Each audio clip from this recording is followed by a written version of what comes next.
because I'm a really, really terrible parent. But you know who's because you were tired.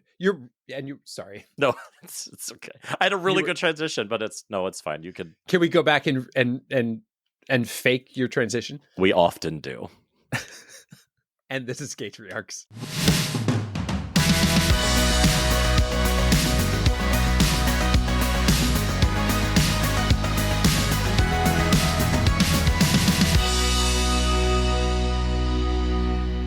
You're on. I'm here. How are you? I'm good. I was just literally in the middle of eating a giant bag of marshmallows because things are going great. You were also in the midst of texting me like my 12-year-old daughter who says, Dad, hello, are you there? Hello, and gives me no time to respond or realize that there is such a thing as cell phone etiquette. The hello? You gave me a hello? All right, let's go through it. Ready? So I said, I'll be home in 15 minutes. And you said, I'm here. So you, Your Honor, have said, you're already there. So the second I get home, you'll already be there. And I said, okay, see you in 5 minutes. 5 minutes later, I text you here. That was at 1:38 p.m. You're not where you said you were. Right. At 1:42 p.m., I then say hello, ? Which I will admit is slightly passive aggressive, but I would argue is warranted, Your Honor. Well, I do think that the here, yes. I see your warrant, your warrantedness. I get it, but it is hilarious to me. The hello, the passive aggressive hello, is just so hilariously juvenile. I have been sitting. My ass has not left this seat actually in hours because I don't know if any of our listeners realize that I actually have a job that I've been sitting at for fucking hours, and I have been sitting here. I just wasn't in the studio waiting for your pretty little face to show up. So when I say home in 15 and you respond, I'm here, you were referring to the chair you were currently sitting in, not the recording studio that we were to meet in. Correct. Got it. I will be more specific next time. That was a technicality. Although I do enjoy calling out a passive aggressive hello. What was your vocal tone when you wrote that hello? I was leaning forward, my forehead was scrunched a little bit, and I went, hello. Yeah, that was it. And I heard, hello. Yeah, I mean, it's just a different level of that, but yes. I stand by my point, but you stand by yours. Let's move on. I didn't even know we were recording. You literally, we got into the studio, you pointed at me to record, and I was like, what are we doing? I guess we're fucking jumping into it. We're picking apart our idiosyncrasies. Okay, so now that you've thoroughly thrashed me, I want to tell you a story about something that was really fucking terrifying to wake up to. So my son has he's at the stage where like you put him to bed, 5 minutes later he's up. He makes up a lie about why he's up. It's always like I'm scared or I need to go to the bathroom or whatever. Yes. You know how it goes. Yes. Well, the other day I'm woken up out of a deep fucking sleep with this person standing next to me at like 2 a.m. And I went, Emmett, what are you doing? And he says to me, there's a man on the roof trying to get in.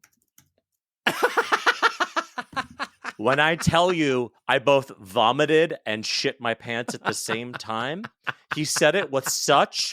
And jumped out of bed. He said it with such... clear confidence, like, hey, this thing has happened, you might want to know that it's happening.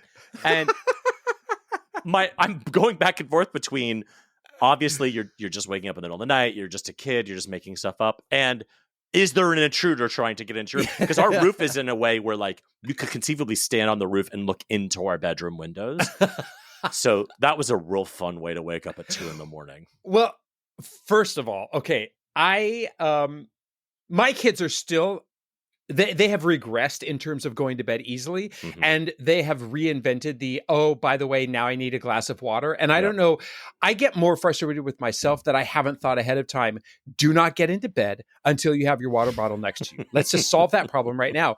Because I'm both charmed that they're like, oh, daddy. And they do turn on the sweetness. Will you please? Sometimes they remember, please get me a glass of water. And you're like, why didn't you just do this before?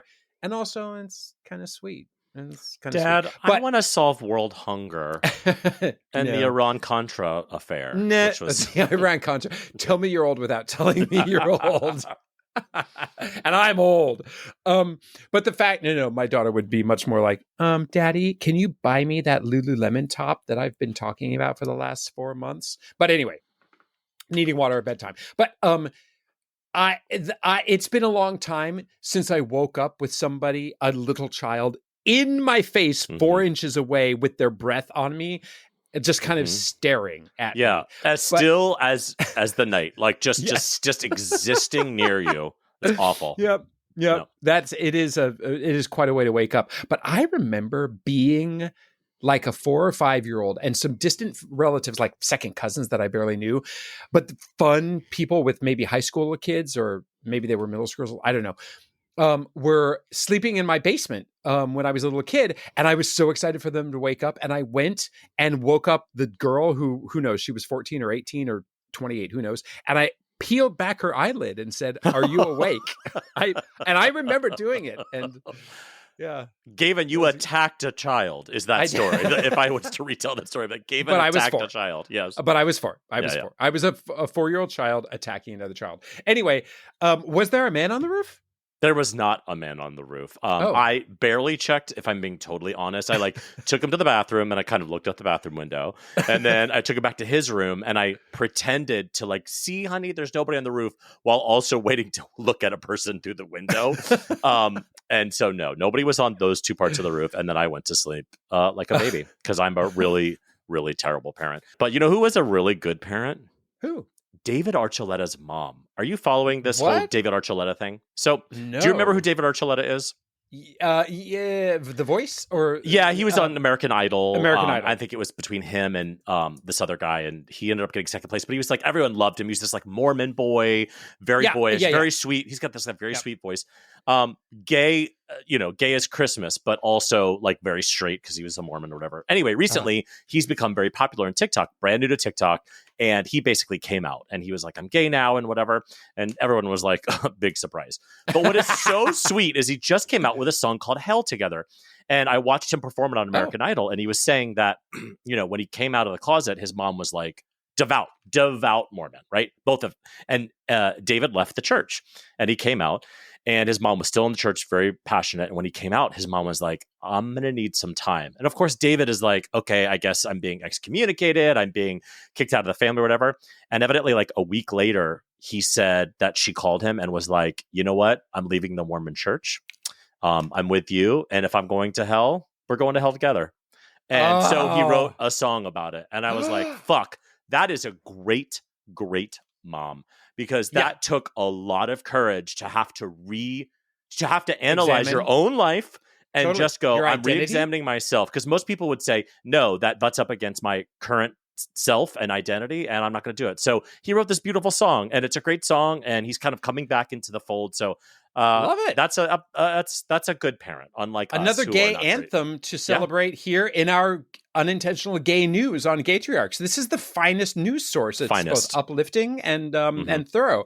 And you know what that immediately makes me think of also is I look forward to the day that you can be Mormon and feel out and proud and still practice your religious faith. I know that it's almost inconceivable that an awful lot of those things, meaning religious faith and sexual identity, can go hand in hand. But can we move on from that bullshit? If she wants to be super Mormon and embrace her, and hopefully there would be no contradiction there. But I know that I'm dreaming about a world that doesn't exist right now. But also, I don't want a world where religion exists, but that's a whole different story. But what I will say is that living in Salt Lake City for a little while, or working there, not living there, you can be gay and be a Mormon. You just can't act on it, which is it's just a fucking stupid thing, right? Which is just a joke and laughable. Yes, so fucking I hear you. stupid. I recently have been introduced to a social media phenomenon or just debate going on out there. Have you heard about the bear versus the man debate? I have. It's fucking great. Oh, God.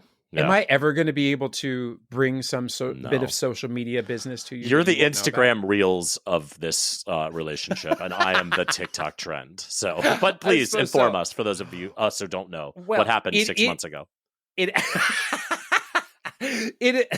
Was it seriously 6 months ago? Well, it was about a month ago, but this episode's going to come out in like 2 months. So yeah. And in social media land, a month ago is like in gay years, that is 6 years ago that the trend came out.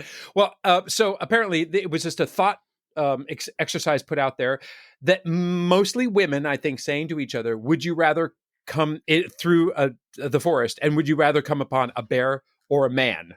And talk about a Gaytriarchs adjacent thought experiment there, because my immediate thought was, oh, a bear. Absolutely. And I don't mean a hot hairy daddy, but just like, I get it entirely. Yeah. But that whole debate. Would you rather come across a bear or a twink? Like, oh, well, I don't know.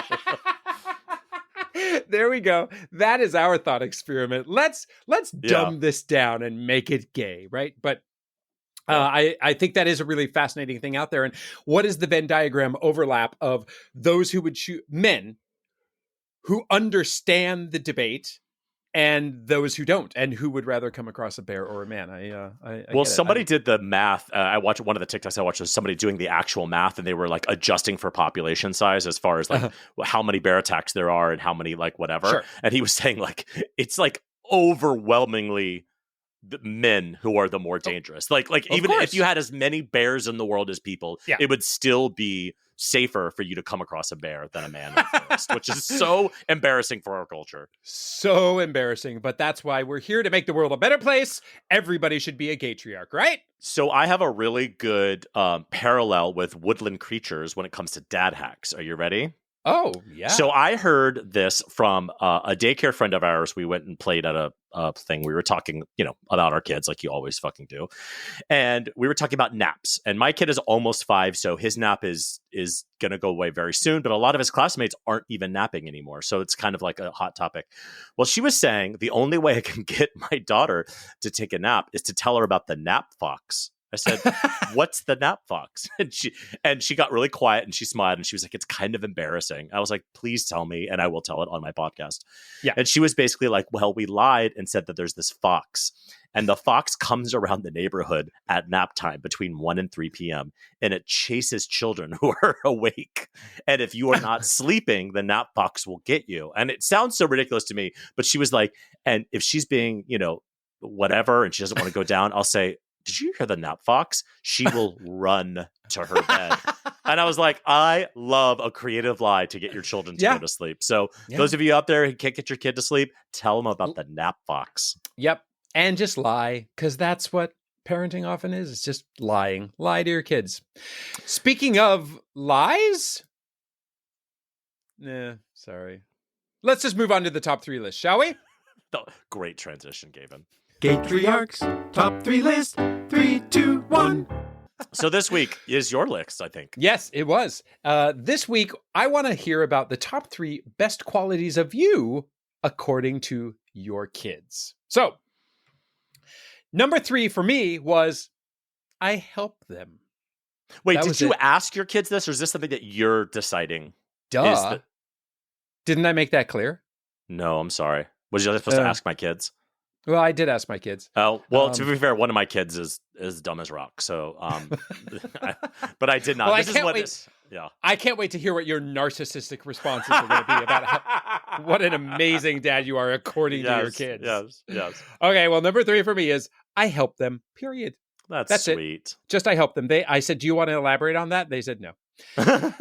Number 2, my daughter said, you're always there. It's getting annoying. Okay, a little bit of a backhanded compliment. I'll give it that to her, but it was very sweet. You're always there. You're present. Okay, got it. And it's getting annoying. Yeah. Number 1, I'm a good cook when it's not weird. And I said, again, what do you little backhanded. So I said, what do you mean by it's not weird? They said, in particular, you know how you always do that weird cooking, that barefoot I'm like, oh, Ina Garten, the fucking barefoot Contessa, a gay recipes icon. A gay icon whom I follow regularly. They're like, yeah, that's weird. Can we just have normal stuff? Because when you cook normal stuff, it's good. And not roast chicken for Jeffrey. Like, yeah. Exactly. Who is also a gay icon of a different sort. Of course. You know There who's you a go. gay icon? This should have been my something great, but like there's a gay icon. His name is John Cannell, and he runs a cooking blog called Preppy Kitchen. Have you heard of him? Yeah, I think so. Anyway, he's great. So he started as Instagram, like here are some like baking recipes, and he's since branched out to be like the gay Anna Garden, but married to a guy, has 2 kids. I believe he has surrogacy. I've been trying to get him on Does the he show want to be a forever. get? I've been trying. Okay, He's not interested in responding to me. Okay, so here are the best the 3 best qualities of me, according to me, via my kids. This is like really embarrassing now because now I see what you meant, and now this feels very egotistical. But it was just on the heels of me saying, "What are your your partner's 3 annoying traits?" Which again, you just made up on your own. Listen, I think in this situation you are 100% right, and I am 100% wrong, and that is very weird for me to experience. So please respect my family at this time. All right. Hello. All right. So, and number 3, I bake them things a lot. Mm-hmm. I will make every weekend. I try to make something. It's like a fruit cake or a cookies or I always try to make them something. And number 2, I like get down with them when I play. Like I will chase them. I will run them outside. I'll throw them in the air. Like I play with them a lot, like physically. And number 1, I'm very funny. I am funny. I sing songs. I make funny voices. I make them laugh. I tickle them. I am funny. And I am very embarrassed at this top 3 list. And I hated doing that. So that was really fun for me. You should not be embarrassed. Those, I think, are 3 aspirational things that we should all always reach for. But yes, I can't wait for you to ask Emmett what he really thinks. And maybe you should run your top 3 list by him to see if he agrees or how he would amend it. At any rate, what is next week's top 3 list? So next week's are the top 3 things that you knew as a child that are no longer true. Nice. Our guest today is a jet setter who likes to do good in advertising and environmental causes and probably do very bad while living in Berlin. He's been advertising and a creative executive at the highest levels on multiple continents and probably influenced how you perceive and buy such storied brands as Asics, Levi's, Mini Cooper, and Nissan. So he's like Don Draper, but even sexier because he has an Australian accent. So he is here today to chat about a book he's written, sharing his experience in a gay divorce. And I don't mean like 1940s style, the gay divorce. I mean, for reals, divorce between gays. The author of How to Burn a Rainbow. Welcome, Karl Dunn. Welcome, Karl. Hey, guys. Thank you very much for having me on the podcast. Nice to be here. This is great. Yes, you're here. Where are you, by the way? I'm in Berlin at the moment. I split my time between Berlin and Los Angeles.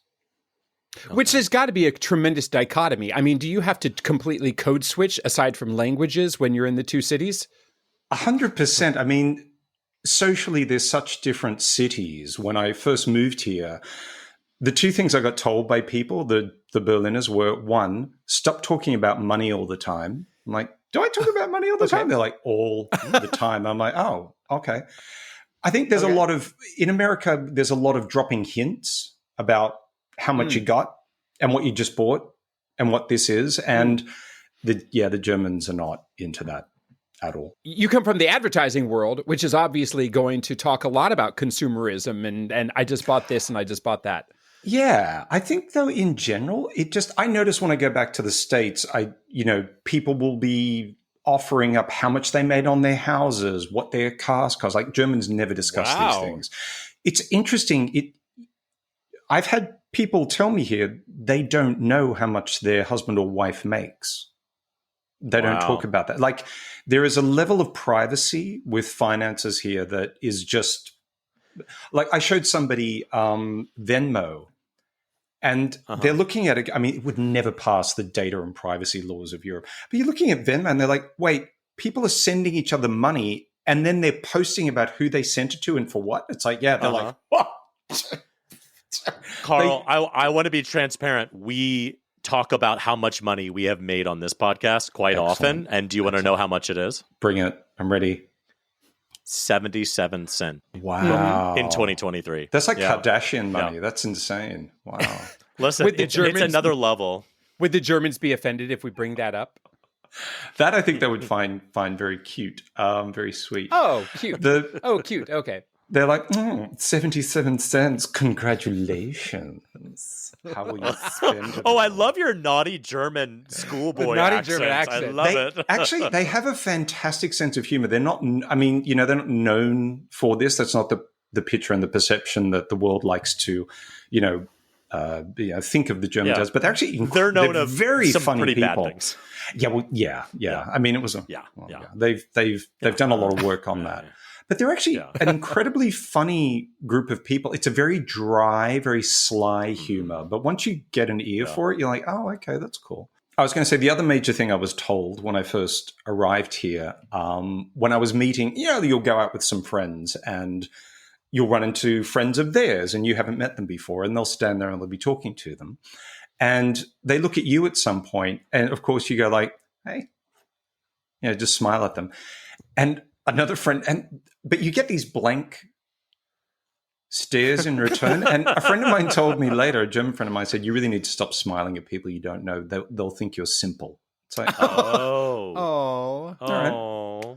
Like, bless him, simple. But here's what I will say about Germans and friendship. Like, you're not a friend. Like, in the States, we've known someone for 5 minutes. I'm like, oh my God, this is my friend, And in Germany, it takes a long time before someone actually will say that you are a friend. But once they introduce you as a friend, you get a whole lot. It's like unlocking the high level of the game, because now you get everything. But they're also very particular about what friendship is and what is the expectations between friends. And they're very clear about this. So you're held to, once you've been given that, you're held to a much higher standard. It's very, exactly where you stand with Germans, which I do love about them. They're very clear about that. And that's not considered rude in any way. That is just, they're very factual, which can be quite nice sometimes. Yeah. What's the point of no return when you are a friend? Like, do you know if you have had a one-on-one coffee with another person and you both had a good time, you're like, oh, we are officially German friends now? Or do you feel like it takes longer? And does the German person have to deign you are now worthy? It's a slow burn, definitely. And it will kind of, do you know, like when you start dating someone and then you're into it and they're into it, and then you're not seeing anyone else and it's just the two of you and no one's really said it yet. But then one day, you'll be the first one to say it. Like, I want to call you my boyfriend. Like, I love you. I'll say it first. There's a moment I find here where it's like, but we are friends now. Yes, is that? We are friends. But, so it's a bit like that. Which again, it's very clear. Yeah. It's funny. I worked in the Netherlands doing a show for quite a while in the Czech Republic, and the guy who was our kind of ahead of our backstage was a German, and I remember all he did backstage was smoke cigarettes and watch porn on his phone. Yeah, that is literally, or on his laptop. That's all he did, and that the show I met Ellen Marie Marchand. But that is my experience with Germans. So I loved him. He was fantastic. That definitely relates to, frankly, the most burning question I had, which is the fact that you split your time between Berlin and LA. Is there the Kit Kat Club somewhere? And is just everything just dungeons and leather and lascivious but fabulous burlesque? Or am I just romanticizing Berlin from the 1940s? No, that is definitely all there. I mean, there are great burlesque shows that go on here. Like Cabaret I think I might be wrong here, but I think it was invented here. If not invented, definitely perfected here. And it is really considered like to be an art form. And so there is always cabaret going on. And definitely there is a sexual nature to this city that I find quite refreshing. They're not prudish at all. They're very matter of fact about what they like. And they have a saying here, which I love, which I think is a great adage just for life in general, which is, if you're into something and you're not doing it, there's something wrong with you. Oh, so nice. the ultimate permission to just do as you want, as long as no one's getting hurt, like do as you will. And so when you don't have any shame attached to it, it's astonishing how free it is. I feel incredibly free in Germany in a way that I don't feel in America. But what I do miss about America, and why I need to go back regularly for the dose of it, is, of course, to see all my friends. But it's to get that easy social, you go out, like Americans like to go out and meet new people and have a good time. And they like to, drink and get into it with new people they've met. I love that about America. And there is, I think, probably the greatest thing about the States is the naive optimism. And I mean this in a complimentary way. There is a childlike belief that anything is possible. Yes. So when people, when I moved to America, I moved there to make my dreams come true, because you believe it's possible there because people do it. And there's just something wonderful about hearing yes all the time in the States. And it's great to have, I feel like I have a really good balance of these two different cultures that feed all these different parts of me. Plus also I go to London sometimes because I just need that, banter. There's also an Auntie Anne's in every mall here. And I can't help but notice you didn't mention that. Pretzels? No, your head just kind of tilted a little bit. He's giving you that next German time look. You're here. Yeah, like next time you're here. He sees you're simple. He sees I'm simple, and he's like, I'm not your friend. I was I'm not smiling. your friend. Do not ask me. Yeah. But anyway, the reason you're here is because you are our friend. Yes. And we wanted to talk to you about your book you wrote. So now you wrote a book on gay divorce, which we haven't talked about much on this show. And we talk a lot about parenting, obviously, and a lot about gayness. And we haven't talked a lot about gay divorce. And so when we came in contact with you, I thought this is going to be maybe very helpful, because a lot of gay parents are married. And that means you have to kind of consider divorce. So tell us a little bit about kind of how you, or why you wrote the book. Well, I wrote the book because when my husband and I, when our divorce kicked off, I went looking for a book on gay divorce, because I'd seen a lot of books on divorce written either by men or by women, and they tended to come down on one side or the other. And none of them was speaking to the kinds of loss that I was feeling, which I found to be very particular to someone going through a same-sex divorce, which was, of course, there was the and I hate to say, I think we need a new phrase for the failure of my marriage. I don't think it's a failure, because I learned a lot about myself, but it didn't succeed in the way that I thought about marriages back then. So I felt as though I had failed at the time. But also this, I'd lost the feeling of equality in the heterosexual world that, that ring had magically conferred on me. And also, I felt like I'd spectacularly let down the cause, because we'd fought so hard for the right to marry, myself included. I was at those Prop 8 rallies in San Francisco yelling at the top of my voice. And, we all worked hard to get this through. And then, my ex-husband and I, we were married for only 2 years and getting a divorce. And I did also experience, because I think, we were a sort of known couple, I would say, around LA, not famous, but just, people knew us. And it was kind of perceived that we'd really let down the side. And I actually stopped going out for a long time, because I found that what had been my refuge, the gay world, when you've been in the kind of, and I would live my life in the heterosexual corporate world and do all that. But sometimes you're like, okay, I need to get down to the Eagle tonight, and I need my girls with me, and we need to just get it on. And I couldn't go out. Literally perfect strangers would walk up to me in bars and go, "Are you the one getting a divorce?" I'm like, "Yeah." And they're like, "Well, thanks for that." Wow. And off they go. And you're like, wow. Wait, is everybody? Yeah. And so I found there was just nothing written for me, and I couldn't find anything online. Even to this day, there is curiously like crickets out there on gay divorce. And so I thought, well, I'm a writer. I guess I'm going to write a book about this. And it didn't start out that way. It started out as a video diary. I wanted to keep an account of it. And then I showed it to this friend of mine, Brian, who's quite a main character in the book. And Brian watched a few of the videos and he's like, okay, girl, y'all need to put this in a book and y'all need to be telling the people what's up. And I'm like, all right, man, All right. let's get it. Yeah.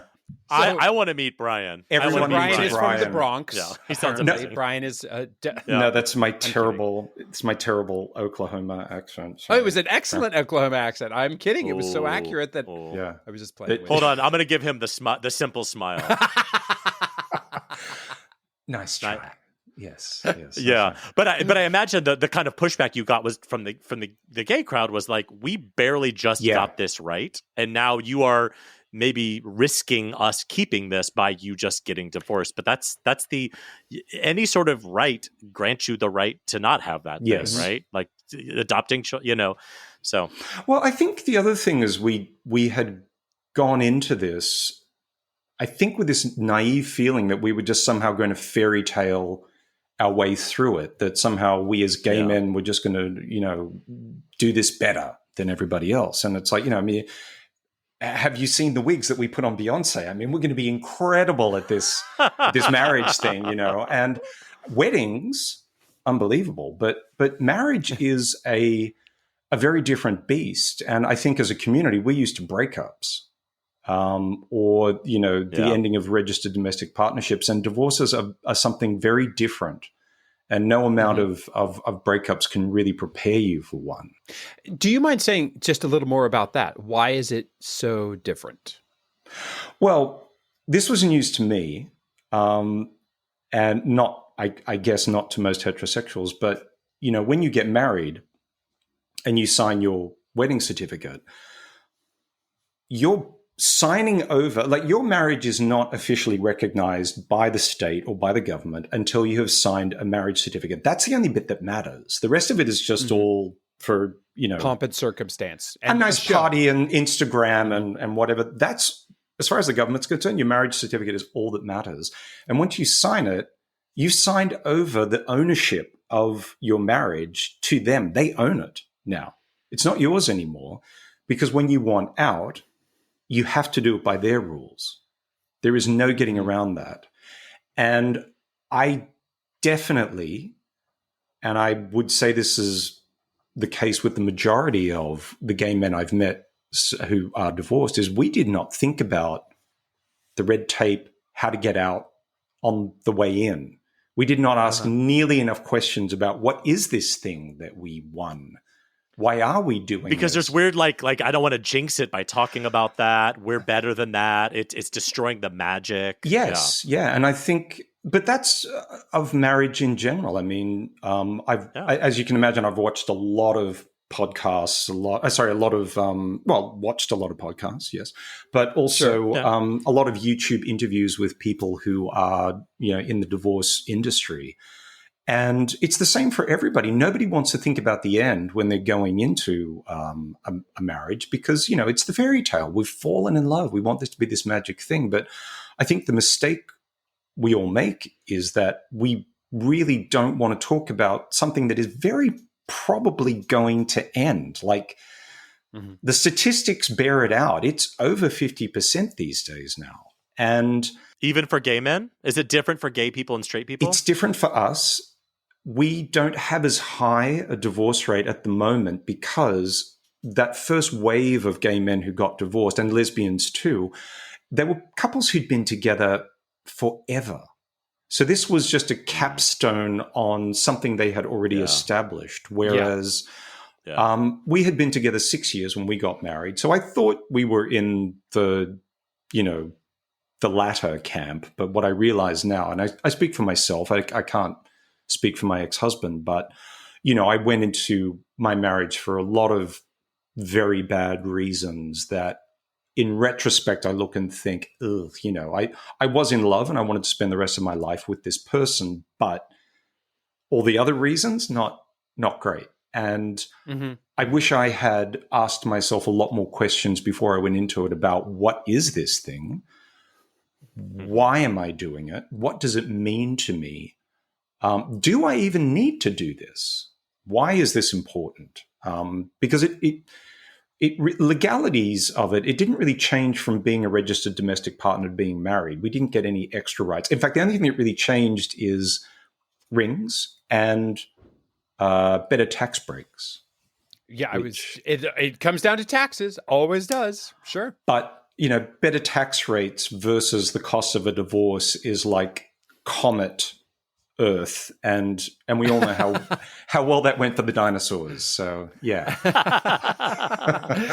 Just the other night I was conversing with a friend, new listener, shout out Jason if you're out there, who is an attorney who deals with a lot of divorces actually. And an interesting thing he told me is that he has overseen an awful lot of lesbian divorces, but never one gay male divorce, interestingly. Now, I don't think that has any statistical relevance necessarily for the grand scheme of things, but I found that interesting. Anyway, moving on. I have heard anecdotally, and I cannot reference, I couldn't give you a link, but I have read somewhere, or maybe it was in a podcast where I heard that the divorce rate amongst lesbians is higher than gay men. But I mean, who knows what's behind those statistics? They might get married at higher rates as well. Which perhaps so. Exactly. Yeah, that's true. So you mentioned like going into this marriage, there were a lot of questions you didn't ask, or you weren't thinking about the right things. So maybe turn that around a little bit with what should you have asked, or what would you encourage people who are considering getting gay married or regular married? No, gay married or straight married is probably a better way to say that. What questions should they be asking? Because I'm married. David is not officially married, but he's been, long-term with his partner. Right. So I'm just curious as to what those questions would be. Well, I will kind of take a circular path to answering your question. Something I write about in the book, and it was a realization I made along the way, was that we didn't get the right to marry. We got their right to marry, which means we also got their right to a divorce, or what they think is a fair one. And, I remember when gay marriage first came through in the sort of pre-Prop 8 years in California. And there were gay men in my group of friends at the time who were asking the question of like, why are we chasing this? Like, why do we even want to do this? This is something invented by a group of people who, until very, very recently to us in history, have not been particularly nice to us. And yet, the moment they said we couldn't have this thing that they've got, I think it's like every minority group when they're faced with oppression from a larger section of society who are making the rules. When that section of society puts something behind barbed wire, you put all of your energy and focus on the barbed wire, going, why is this here? And everything becomes about that, as opposed to, wait a minute, what actually is this? Do we even want it? Yeah. Do we even want it? We just want access to it. We want the equality for it, but do we actually even want it? Yeah. Great point. I am all for, I'm not pro-marriage. I'm not anti-marriage at all. I think if you want to do it, go for it. But I'm definitely pro-choice. And that is pro your informed choice based on really looking at what is marriage, what does it mean to you, what does it mean to your partner, and then also stepping into it going, all right, we're going to do this, but how are we going to do it if we want to get out? And that is, I really wish we had had that conversation at the beginning. I wish we had talked more. I think also something else that was difficult for me, and I write about this in the book, is that we had an open relationship and we got married, and it felt like it should somehow be different now, but I didn't know how. The open relationship aspect of it should feel different? Yeah.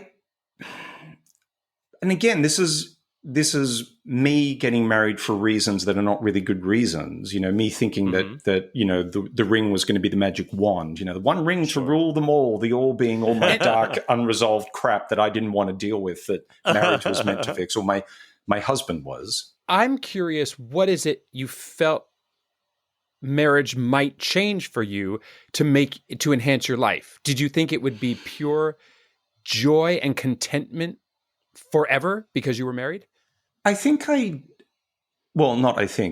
it for a lot of reasons that were not really about being in love with someone and wanting to spend the rest of my life with them. I got married. Honestly, I felt like, well, since we have the chance to do this, we should do this. And we should be good gays and do this because obviously we're going to be together forever. So we should get married, Yeah. And it felt like a default thing to fall into, which I think is how a lot of heterosexuals fall into marriage. It Absolutely sort of becomes this thing where everybody's asking them, when are you getting married? When are you getting married? To the point where they're it's the same with kids. It's like if you're not getting married or if you're not having kids, it's like there's these natural steps that exist. And why aren't you doing the next thing? If you're happy, why are you not getting married? If you're happily married, why are you not having kids? What's wrong with you?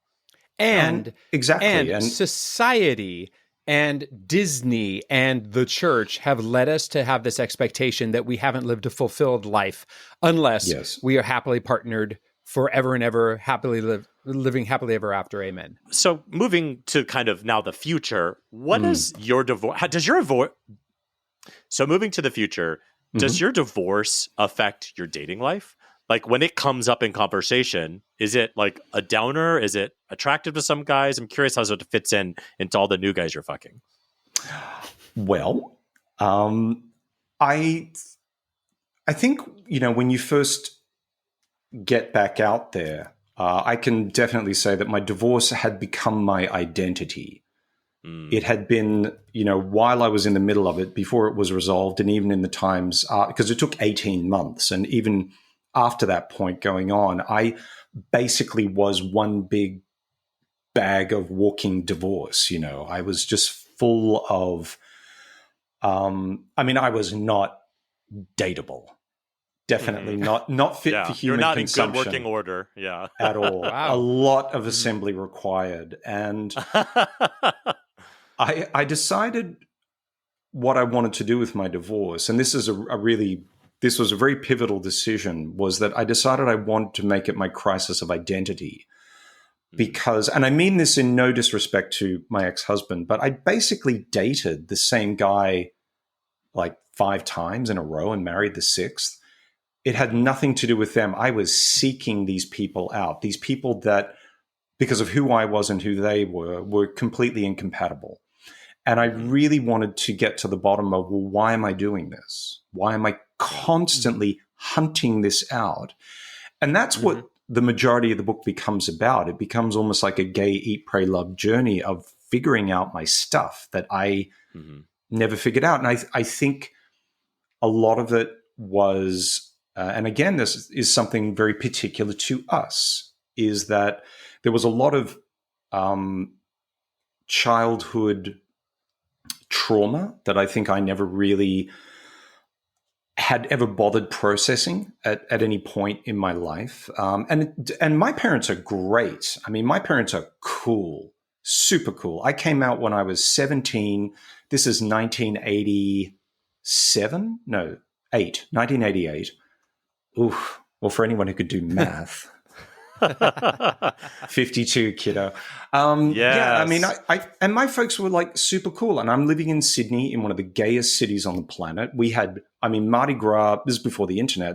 People would come down for Mardi Gras and it would blow their minds that this is something that went on in Sydney. I mean, that was how I grew up. I was in theater. I was like out. I had a great life. But I think one of the problems for us as gay men is that, there is a whole gap in our spiritual development that we just never have like the resources or the time to ever investigate. And my parents prepared me to be a good guy who, this is how you treat women. This is how you respect women. And no one was telling me, well, what's the equivalent for guys? People were not raising gay kids who were coming out at like 10 and 11 or whatever, like it is now. I mean, obviously, it's not a perfect world, but it's so much better than the one I came up in.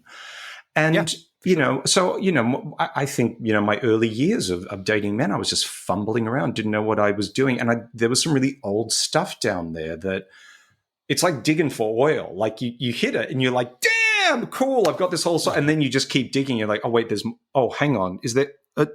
And when I really got down to the bottom of it, it was like, wow, okay, I now see why I did the things I did. I now see why I've been seeking this particular type of man out. I now see why I wanted to lock it in with this guy so that everybody knew that that's what I had at home.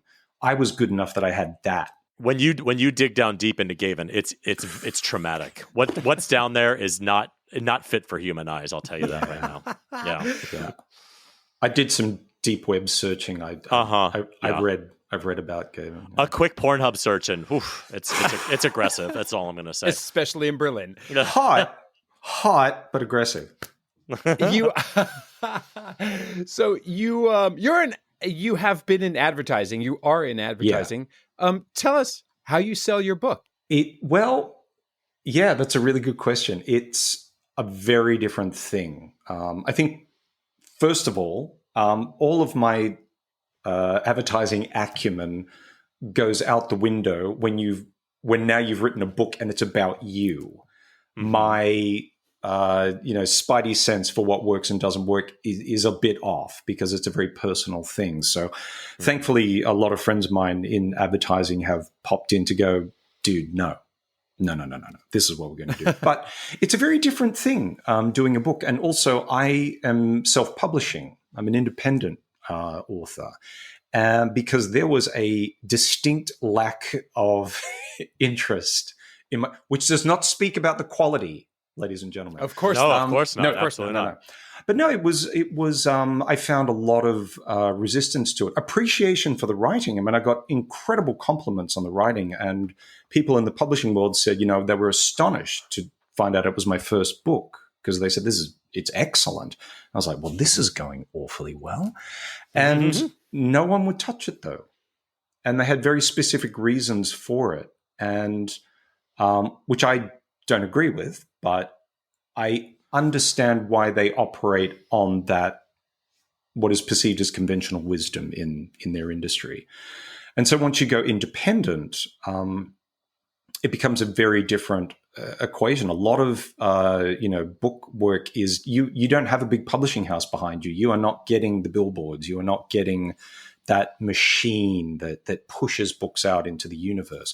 They own real estate, literally own real estate in bookstores. So when you own a bookstore, this is Random House's bit, this is Penguin's bit. Like they literally rent the space. So it's also very difficult as an independent author to get shelf space or in a lot of bookstores. So you have to rely on your network. And I'd say one of the biggest surprises has been LinkedIn, of all places. Oh, that doesn't surprise me.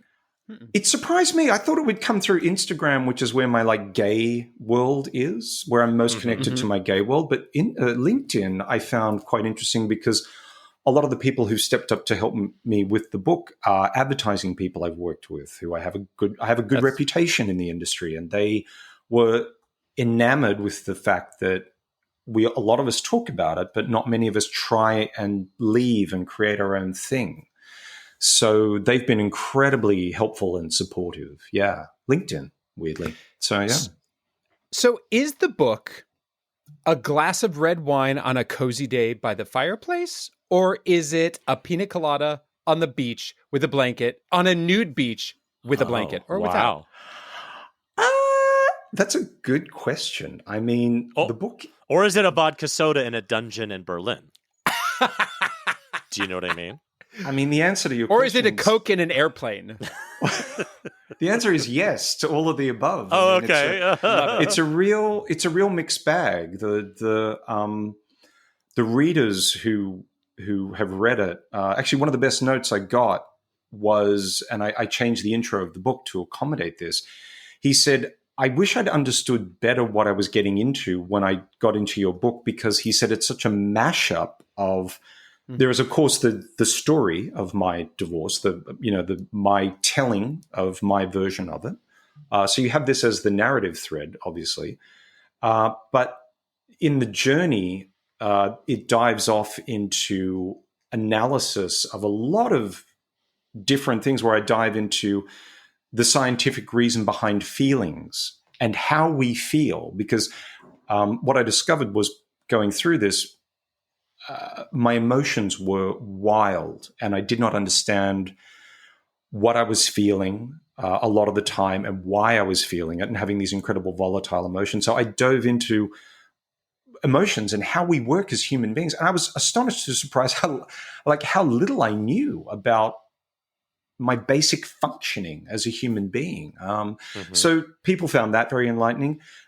Everyone found the deep dive on the history of marriage fascinating. I was worried. I had this whole, there's a whole section where my divorce in the storyline, the divorce is kind of in limbo for a moment, not resolved, but not going anywhere. Someone had asked me, why did I get married? And in the book, I write down my 5 reasons. And like I'd said, not the last 4 weren't too crash hot. But then I did this deep dive into marriage. What is this thing? And I really researched it to find out the history of it. Where did it come from? Why did we start it? How is it practiced around the world?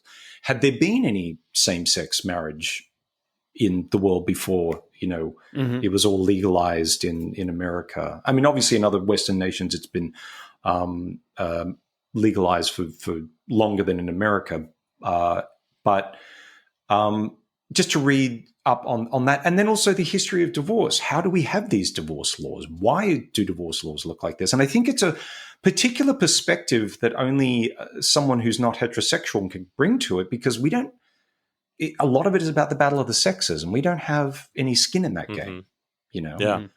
So you can be impartial, I think, in a way. So it's a lot of it. It's many different drinks, many different types of drinks. And some of it's funny. Some of it, people were, like they said, they were laughing reading the book. They were crying reading the book.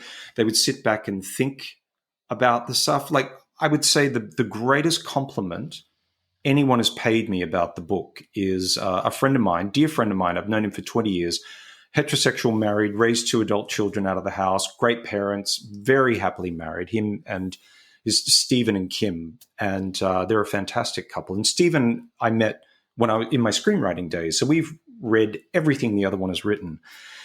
And so he was one of the first people I gave my book to because his opinion is very important to me. And he said, when I finished the book, he said I was blown away. It's the best thing you've ever written. But he said, by the time I finished it, I knew you in incredible detail. I don't hold anything back in this book. You'll know a lot about me by the time you get to the end of it, which I'm having a bit, oh God, now that it's about to be published. But anyway, it's done now. It's good. It's a good thing. But he said, what surprised me about it and what I was not expecting is that when I finished it, I knew myself better. I knew my wife better. I understood our marriage and our relationship in a way that I never had before. And that I was not expecting. And for me, that is the ultimate compliment, because it means it's a universal story. It's not a story about gay divorce for gay men to read. It's a story about a human being who had a human experience, and that these are universal lessons that I learned, along the way from all these different guides that popped up along the path. Yeah. So, unfortunately, we're running out of time, but I want to ask you one last question. Of course, and that would be, will you ever get married again? Never say never. Okay. I don't think so. But if I did, I would not get married for the same reasons I did last time. And it would be very different this time around. I have learned to love and be loved in a totally different way. So even how I would approach it now would be so different. So never say never. Don't think so, but I'll come to anybody's. If you're inviting, I'll pop along. I'll throw confetti. I won't bring my book as a present, promise. Although maybe I should read it. Maybe read it on the run up to the. It'd be kind of a buzzkill, on the way up the aisle to be like, "Here's a book on divorce. Good luck. Love you. Good luck." Signed. Yeah. It's signed. It's got my number. Call me. Well, Karl, thank you so much for stopping by. I know this is not our typical fare for the show, but I thought it was really interesting to hear this perspective for gay dads who are probably married, because this is something we all have to kind of think about. So thank you so much for coming by and talking to us. Thank you so much, guys. Really enjoyed it. Thanks so much. So I just found out about a cool nonprofit. I work in the nonprofit world, and I'm always finding about a lot of nonprofit folks who are out there trying to make the world a better place, right? Which is something I might mention once or twice an episode.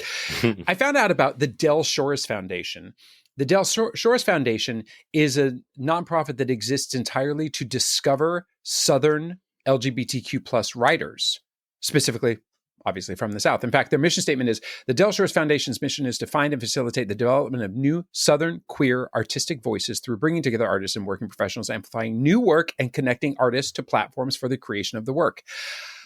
Isn't it a good world when there's something like that that just exists to uplift Southern queer voices? I just think that's something great. That is something great. My something great is I, a couple weeks ago, went to, there's a town a couple of minutes south of us that I'm in this like gay dads group or whatever on Instagram, and they had like a meetup in their yard. Like, let's all get together and I'll, whatever. And so the dads basically rented a bounce house and had some food or whatever. And they're like, come over, we'll just hang out in our backyard. And I'm expecting a couple families. There was like 50 people there. Damn. And it was all gay dad families. So Wow. Gay dads with kids of, various ages and, just all kinds of things. And they were all from this area, which is not far from me. And it was just this amazing world to kind of be in for a couple hours, and all of the things that happened, right? A kid fell and hit his head, so dad had to go put ice on it, and one kid was crying because he didn't get the cupcake or whatever, and you just like see, and then but also it is gay, right? We were talking about Madonna, and we were like, it was just a really beautiful place to be, where like none of the kids were the weird kids with gay dads. And so it was just like a really cool couple of hours of our lives. So did you grab the karaoke mic and talk to all of them about Gaytriarchs? No, I didn't. I should have. That would have been a good idea. This is how I bring it all back to me. You always do. You're the best at that. And that is our show.